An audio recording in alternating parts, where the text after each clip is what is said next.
so that I can.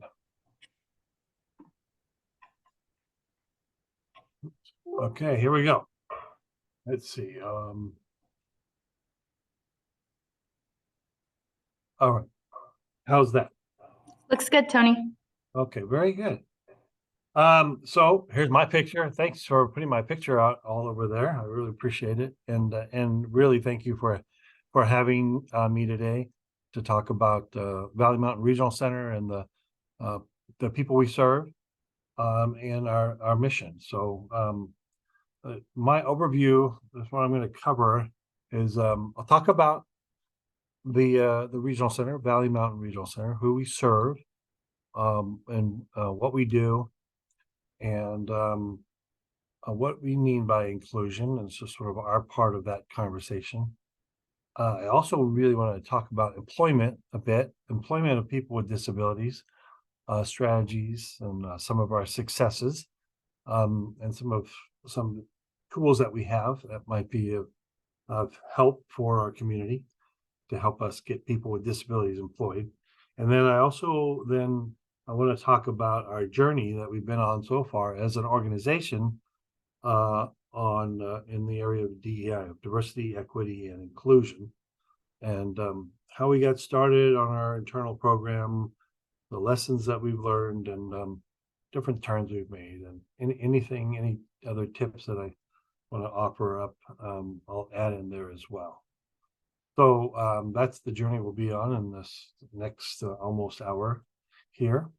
So first of all, Valley Mountain Regional Center, who we are. We've been around since about 1975. At one point, we were part of another regional center called Alta California Regional Center, and that one is up in the north of us in Sacramento, and 10 counties up there.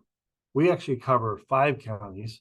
We cover San Joaquin, Stanislaus County. We're in Amador County, Tuolumne County, and Calaveras. So we're rural, urban. We got a good mix, and most of the people that we serve here are school age. But most meaning just over the majority. We serve 20,000 people today with developmental disabilities. So we also serve their families in many cases, especially the children, but some adults as well, still living at home with their families. So supporting the individual with a disability so that they can live in their home with their families, or at some point they're able to move out, and then how do we provide them with some support so that they can live in their own homes or in a home with some other people, or there's a variety of different ways that we have that. So that's our whole focus, is that we find different ways to support children in the family home, adults in the home as they grow, and then adults as they then eventually move on and live on their own. So once you're eligible for services at Valley Mountain, then you're in, and you will be served by Valley Mountain. You'll be eligible for the services that we have throughout your lifetime. So from birth throughout your lifetime. And so some of you may wonder, well, what is developmental disabilities? And so again, real quick sort of eligibility. There's a lot in eligibility, but it's a diagnosis such as intellectual disability. So that one is people not in the field may not be familiar with intellectual disability, but that used to be called mental retardation, mentally retarded.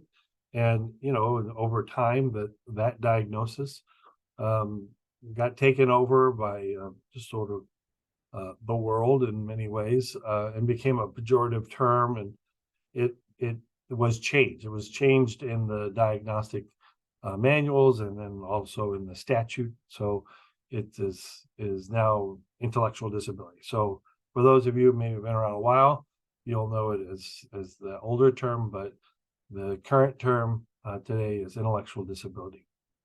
There's also a diagnosis called autism. I think most people are probably familiar with autism today.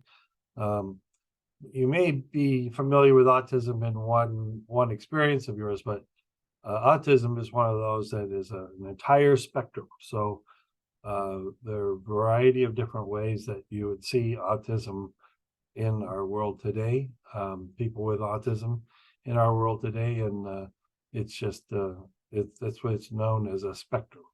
And so and then there's of course different levels to every one of them. Cerebral palsy is another, epilepsy, and then another condition called other. So anything that is maybe you have the need.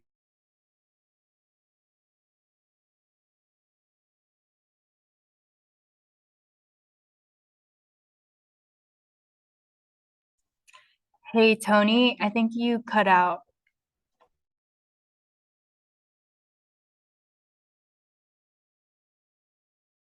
And people are talking to you, or expressive language, Hey, learning. Tony, Yes, sorry to interrupt. You got kicked out just now. Do you mind sharing your screen again? I do not mind. Let's see here. I wonder how that I have no idea. happened. Okay, I will share my screen.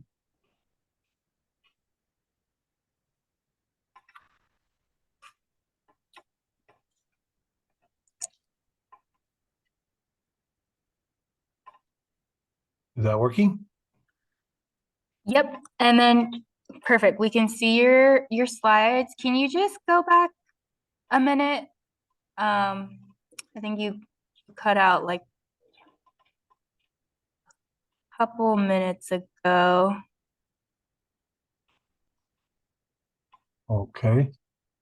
To the point where we're talking about the disabilities. Yes. Okay. So there are, I mentioned the types of developmental disabilities, the diagnosis. And then this other condition is what they're looking for is your ability to sort of care for yourself, self-care. What can anybody without a disability do to maintain themselves? And if you're unable to, then we would assess in that area your ability to understand when people are, communicating with you, or to express yourself, to talk and express your feelings or your thoughts. And so some people have some deficits there as they're while we're doing the early stages of the eligibility assessments. Learning disability is another area. Mobility, self-direction. These are the sort of the areas of deficits they'd be looking for attached to those diagnoses. And then just because you maybe you had some disability in any of those areas, you may not still be eligible, because you really have to be showing that you had a disability in a few of these areas. So, but we have a whole assessment area, and I'm really not the expert in that realm, but these are sort of the areas that they would be looking at, our clinicians would, to determine whether a child, in most cases, a child is eligible for lifelong supports of the regional center. We also, as a company, we're a nonprofit. So we're a 501c3 community-based nonprofit. We have a board of directors, and we employ about 520 people right now. Most of them are social workers. And then we have, of course, some support staff to help. There's a lot of reports and a lot of things going on here in that area, and service provider development. So we've got some professionals that are out there, and they're helping develop more service providers. So attract them, and then help them with their training in some cases. And then we have a quality assurance side that makes sure that they're meeting all of their mandates. Some of them are licensed homes and licensed services. And so we have to make sure that they're sort of following all those regulations. So we have a whole team people there, a whole department there. And we have clinicians that work here. We have nurses, we have doctors, OTs, PTs on staff or on contract. So all of those folks, all those clinicians are mainly focused on helping us determine whether or not somebody is eligible. So, of course, fiscal people, we have a small and mighty HR and IT team, but so these 520 people are across those 5 counties. They're primarily here in Stockton. It's our largest site, and that makes up the regional center, and who we are is all of our employees. And we also contract with a very large network of community service providers, and those people that are working and helping people sort of live in the community, live in their own homes, or live in. So we have some types of licensed homes, group homes, support in their independent life or is supported living. There's a lot of different ways that we support people in their homes. We also support people in their getting a job, or we support people in a sort of a day program where maybe they're learning about some jobs or learning about a variety of different things that they want to learn about. And really, we're trying to get people into jobs so that they can work and work in their own community. So that's what we do today. The real purpose for the regional centers it was actually in the 60s when the system was created. And the real purpose for regional centers was to create an opportunity that was different than the institutional model.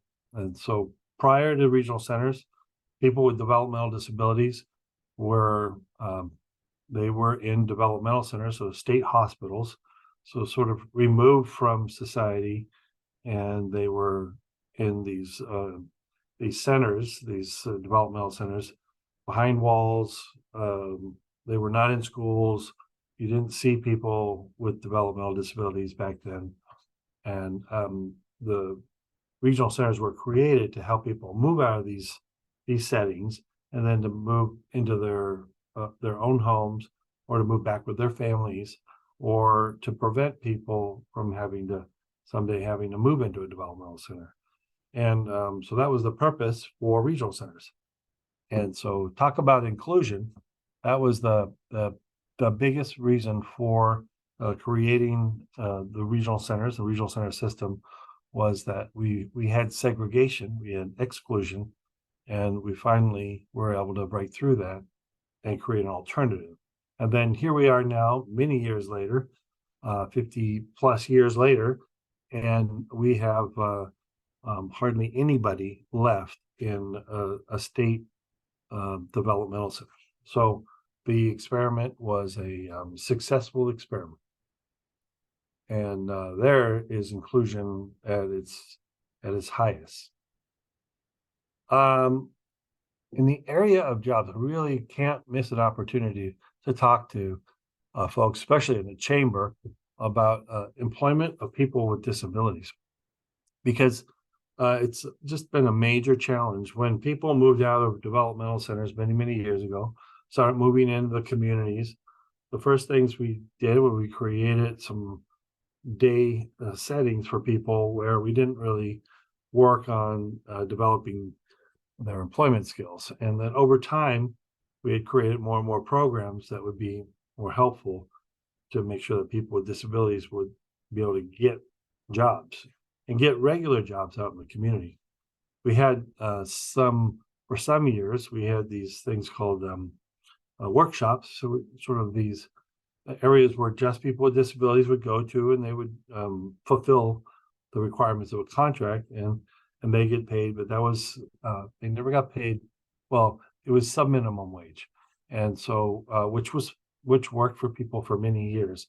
But then really we found that a lot of people never moved along and didn't learn and then progressed to something different. And so over time that became something that was not working for people. And so now we don't have very many, if at all, of those types of settings where you're getting less than the minimum that's agreed to from any worker that'd be in society. But our numbers are not the best. And so this chart right here shows you on the far end, the green is where we are today at Valley Mountain Regional Center on our employment rate. So 9.91% employment rate is almost the flip, well, almost the flip of people without disabilities, right? So most people without disabilities are employed. In our case, most people are not. And then you can see here, I put the statewide average, so 13.88%. So that just means that in our area, we are actually lower, much lower than where we are across the state in terms of employing people with disabilities. So that's a reality that we're faced with. The other is, so how much money then do these folks have? So how can people with disabilities be included in society? Well, one big way would be that you would get a job, and then you would have money to do with it whatever you want, and you would then establish your relationships with store owners and everybody else that you would come in contact with as a customer. But our income that our people that we serve make is about $900, and so that's the monthly average. And so it's pretty low. Most folks are making a lot more than that. It's hard to make a living today in even anywhere you are in California, $900 a month. And then the state average is still not much better at $991 a month. So a lot needs to be done still in this area to help people with disabilities. And I would say it's really not the people with disabilities that are fully to blame. We're still working on training programs and teaching people how to do jobs, but what you find is that people have learned now in the schools, learn a lot of skills. They picked up a lot of skills. When they're done with the schools, they get a lot of training, and people can do the jobs. And the problem is, for the most part now, is that we are challenged with opportunity. So either they or maybe sometimes their family, not sure about them being out in the world and competing in the job market, or employers, sometimes they're not sure that, well, how can a person with a disability contribute to our bottom line? And so it turns out that people with disabilities are incredible workers.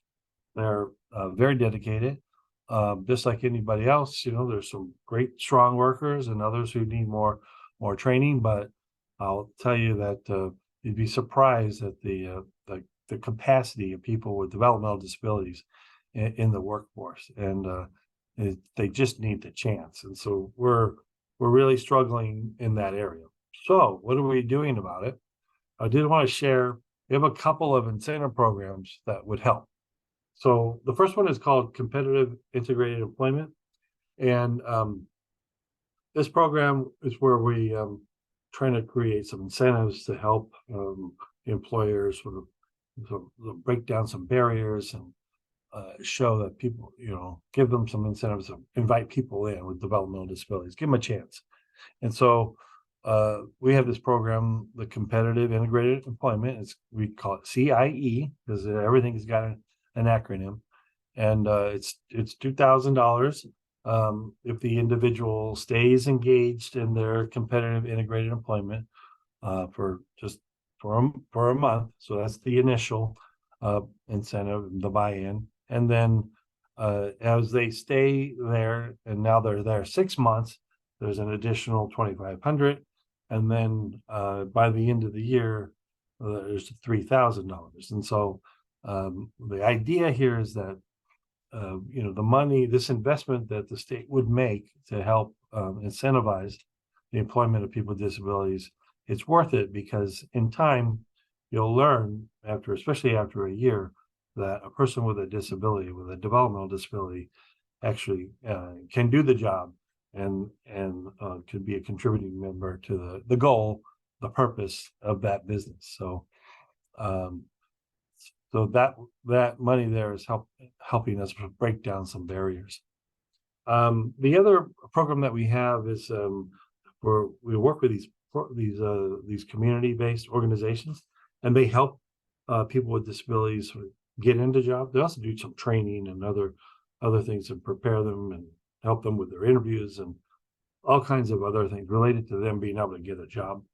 But we want to give them some incentives as well. And so as they place people into jobs, and they would get some incentive payments as well. So that's our paid internship program, $750 to the job placing provider, and then $1,000 after the 60 consecutive days. So these are just, I know they're not a lot, but they're a couple of things that we do. We do a lot of other types of support services where we have job coaches where they go in and help the person work side by side with them so that they learn how to do the job, and we help them sort of navigate sort of the world of employment. So we have things in place. We also have a lot of great success stories. So we've had some great businesses that have been helpful. So just wanted to highlight a few. These are just a few pictures. We have a guy who hopefully EJ. EJ is everywhere, all over our 5 counties. And his job is really to connect with the business community, and then help people with disabilities sort of get over and then connect with these different jobs and show how they might be a contributing person in all the different types of businesses throughout our 5 county region. So he gets around a lot. He's a member of many of the chambers. He's a member of Stockton Chamber, and hopefully you know him and you get to spend a lot of time with him. But he's a great resource for us. And so some of the folks that he's highlighted that have been great partners for us, Karen Gallo over there, and I think they're in Modesto, that Stanislaus area. Huck's Grill is in Stockton, and so we've got some people. We connected them, and they got employed there, so they're working there. Then Joel and Jamie Brandt from the grocery outlet, and that's in Valley Springs. So he really does get around all over the place, looking for these opportunities. And these are just a few of the places that we've been able to successfully get people working. So the Mountain Retreat Resort, and Amazon is another partner we've been working with to sort of find different opportunities there. I know we've also worked at Staples and Cintas as well, trying to create some opportunities for people with disabilities. And then just these few examples here. Raymond is now interning, and he was interested in IT and computers, and so we were able to connect him up with technology solutions in Modesto. And Anna Miller is getting her job in the bakery in Modesto, and Aisha Reyna, so working for the Patterson Unified School District.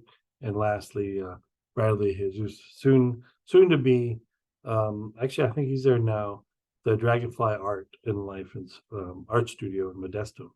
So there's many more pages that we can show, and really it just takes somebody willing to hear and to be open. Sometimes to modify the job because somebody maybe has a physical disability, can't do some particular part of it, but can do a whole bunch of the other part, or has a certain skill somewhere that would really help the business. So there are all kinds of ways that that businesses have come forward and have reached out and hired people with developmental disabilities. So we're really excited to see the work of EJ and see him get around. And we put all kinds of stuff on our LinkedIn, social media, where we're talking about all the new businesses that are opening up everywhere, and just sort of there to be of help and to be a partner, and to remind people that, you know, people with disabilities are really great workers, and if you're looking for great workers, look our way, and EJ can help you connect to some really great workers. The next part I wanted to cover was our adventure, our journey in diversity, equity, and inclusion.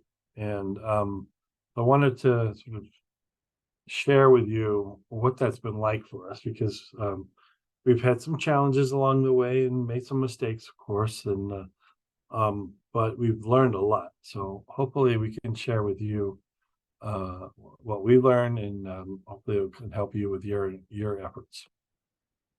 I want to start off with this video that kind of shows what we're how we sort of started and how we introduced this with our staff.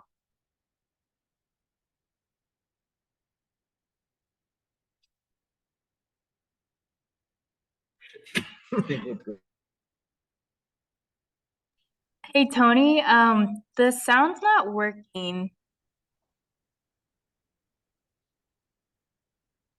That was not working. Okay. Yeah, it was working earlier. Sorry. We could see the video, but just the sound, the audio was off. Oh yeah, that's odd, because I still don't have the option to turn it on. Okay, let me Oh, see.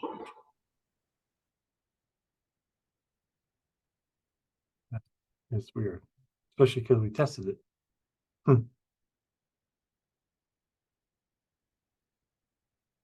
Okay, sorry about that. Should I do any? If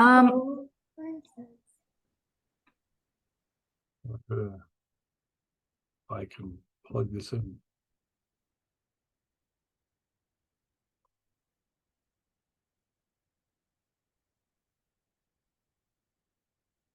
Okay. I can just share it from my end, Tony. Okay. Maybe that'll work here. Let me try it one more time then. I've done a little something here. Okay.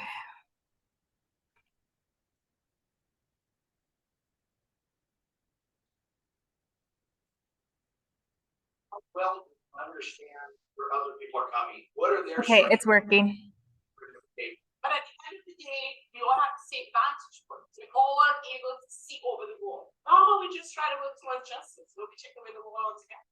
Even when you have two people who may look very similar, but they were raised in different parts of the country. They think differently, just based on location alone. Because often we think, well, if we just had a diverse group, and I say, okay, so we have a diverse group, now what? It's not this. Because we cannot just bring people to the table. We gotta invite them to dance. We gotta play their music. We gotta invite them to plan the dance. Be proactive. Invite someone. Share a conversation. Coffee, tea, water conversation. Right? Great way to begin the inclusion process. Number one, you have a website that tells you the culture and it shows you some survey questions. Favorite quotes by T.S. Eliot in the little getting in 1942. We shall not cease from exploration, and at the end of all our exploring will be to arrive where we started and know the place for the first time. I always love that. It's what life is sort of like. That's what we're going to do with the training today and the whole program. Now we have an understanding of ourselves and people we work with, and people we support, and yeah, we're going to go on this exploration, study. We'll get understanding, maybe changes of understanding. We'll go on this journey together with one another, and in the end, we'll come back again, and we'll know one another a different way.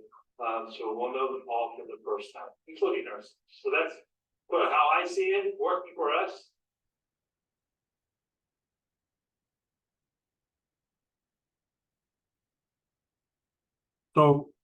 So we started with this idea, and and just before we got to that moment, we got a contract. We actually got this grant to work with Georgetown University, and we were working on these concepts of cultural competence. So we didn't really know what that was. Sort of had some vague ideas, but we thought that one of the things that we knew we needed to do better was to reach out to various parts of our community. And then also maybe we had systems in place that were not culturally competent or not welcoming to different parts of our community, different cultures, maybe didn't see what we were doing as anything that was helpful, or they just didn't trust us. And so what could we do better? And so we started to study. We created a group internally. We had some community groups in the beginning come in as well on the beginning of our learning, and then just sort of trying to understand the concepts. And really, when we started, it was pretty academic for us. And then, but we thought we were learning and we were getting it. And then we created this internal group called the Cultural Competence Committee. And so we would get together and we would have assignments from the universities, and every now and then we'd say to ourselves that, I think we're really getting it now, and we'd have this level of confidence, and then we would learn quickly that we were not really understanding fully what we were what the concepts were really about. And it's hard to explain, but what we were doing, we were just getting way too academic, and we would explain what we were doing, and our professors would say that the language we were using still was separate, and so it was hard to catch that amongst ourselves. But we were using the right terms that we were learning, but we weren't as sincere in our hearts as we thought we were. Because we would talk about them and us and how we're going to help them understand us, or go there to their event or something. But we would catch ourselves every now and then, just not quite getting it. And so we would constantly have some progress with one another, learn a different concept, and then we would then find that we were not as smart as we thought we were.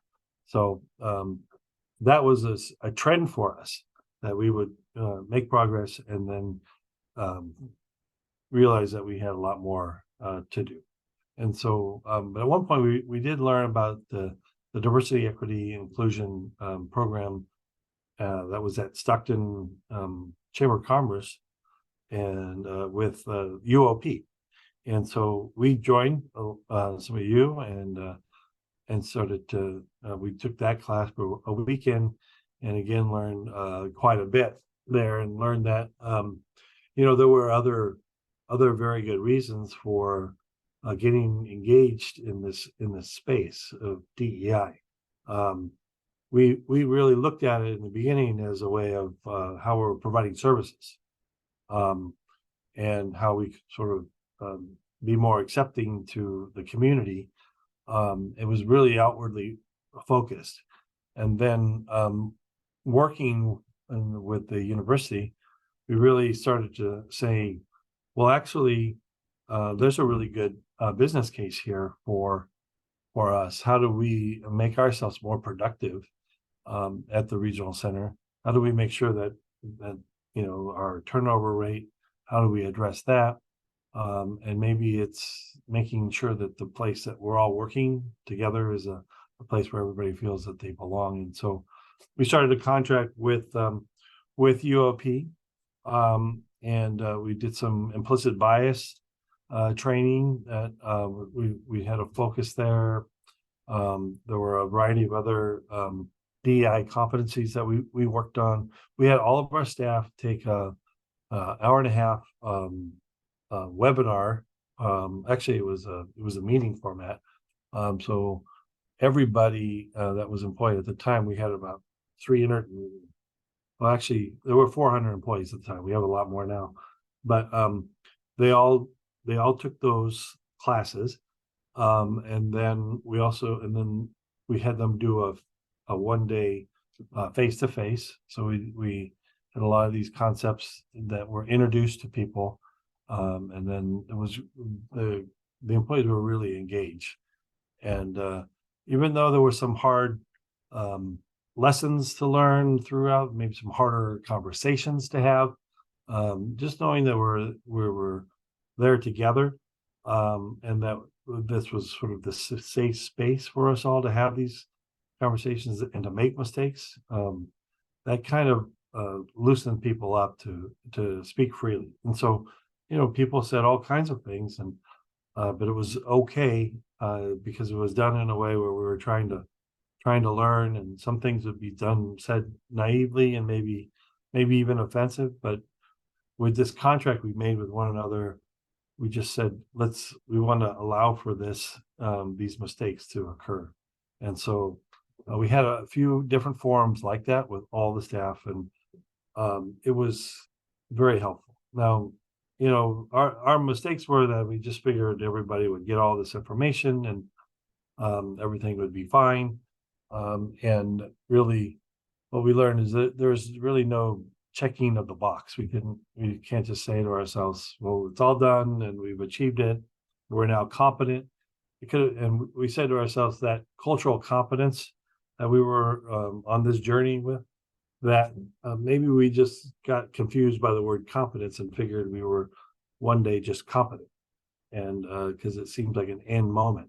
But in fact, we still had a lot more to do. So we learned that we're on this longer journey together, and that we're not going to try to check off any of these boxes, and then we'll just keep moving. And we're not going to, maybe one day we won't be calling things DEI because we're just doing things that make this a place where everybody feels that they belong here.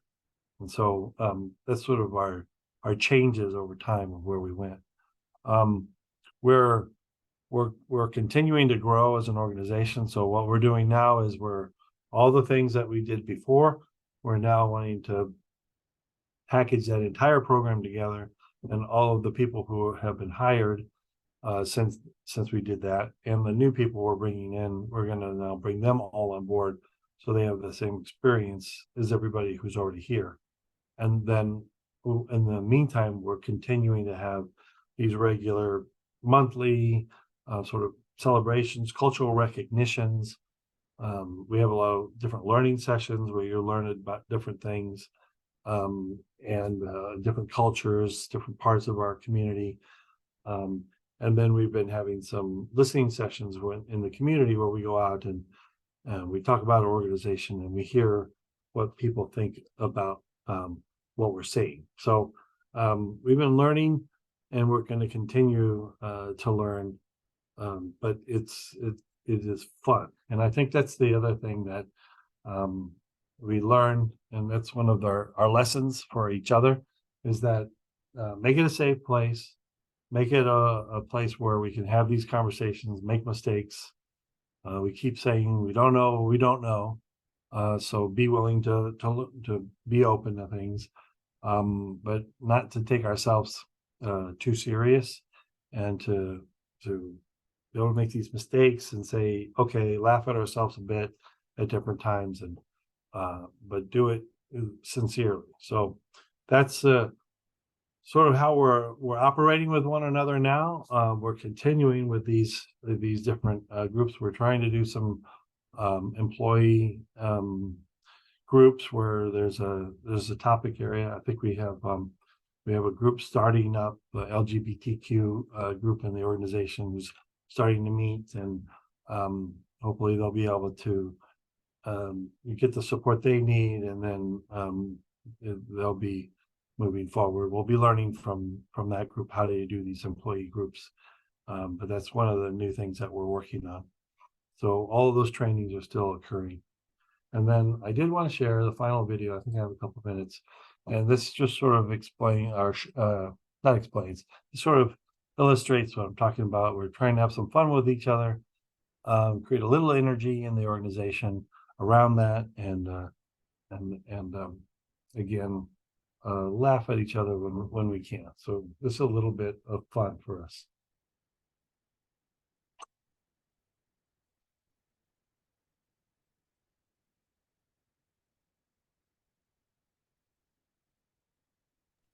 Hey, Tony, can you start from the beginning and replay the video so we can hear the audio?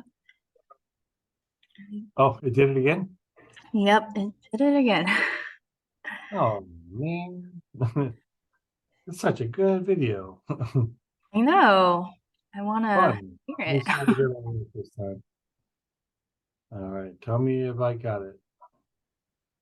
For mile, Okay, by my side. Several feet wind blowing hot can from you the restart the video? north. Thank you.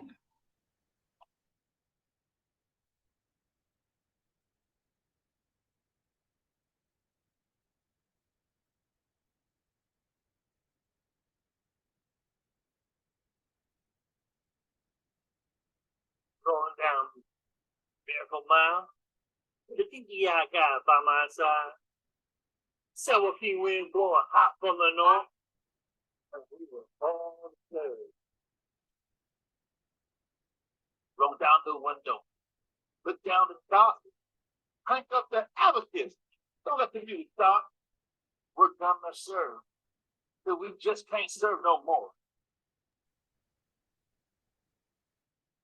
Then a drain to Tracy, from Modesto to Stockton. Everybody very happy. The VMRC's a place where everyone belongs. It looks like another perfect day. Yeah, VMRC. VMRC. I love it. I love it. I love it.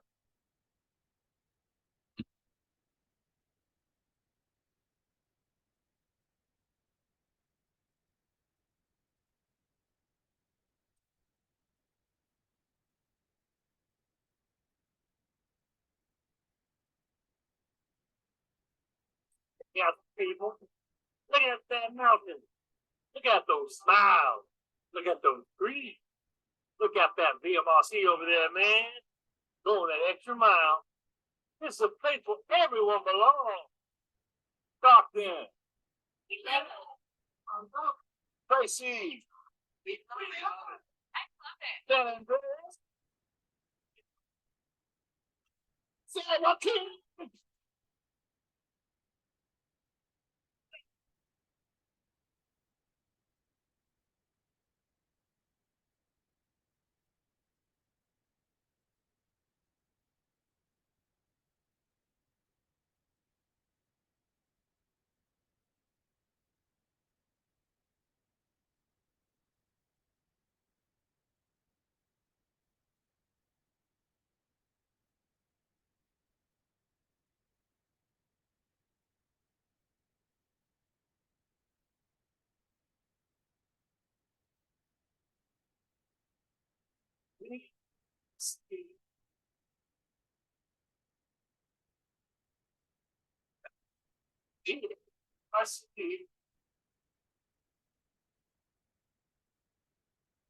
VMRC, a place where everybody belongs. And that is the end of my presentation. The bottom line is just to keep trying. Things do still pop up where somebody maybe gets offended by something. And we just need to have that conversation, hear people out.